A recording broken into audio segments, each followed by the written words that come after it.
Op CBS de Stapstien in Kolmersveeg wie de waastje een digitale sportdag. Door corona kon de sportdag net in zijn originele vorm teruggaan. De buurtsportcoaches van de gemeente kwamen daarmee in actie. We gaan een keer zitten te brainstormen met collega's van hey, hoe kunnen we dat dan invullen? En dan ben we op Seppo uitkwam. En Seppo is een app, een educatieve app waar je van allerlei dingen mee kan kennen. De leerlingen van de Stapstien gaan in groepjes op een pad. Zij lezen uit hoe de digitale sportdag het uitzegt. Haast de app en als je west bent en dan kies een opdracht zien. En dan mag die uitvoeren. Met foto's maatjes van jong naar lieds en rekkensommen. Die hebben we helaas fout, maar volgende keer gaat beter. Ik ben sportopdrachten en zo en ja, dat is wel leuk.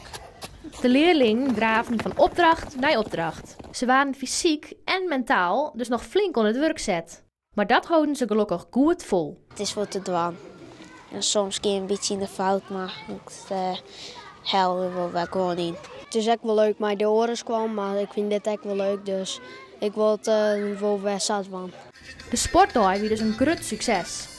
Buurtsportcoach Ilke van der Heijden is blij dat de leerlingen en de docenten dit hier net stil hoefden te zitten. Voor iedereen natuurlijk goed, net alleen voor de band, maar ook voor de ouderen. Dus we moeten met z'n allen in beweging blijven, willen we een beetje fit blijven. En dat is natuurlijk heel belangrijk in deze tijd.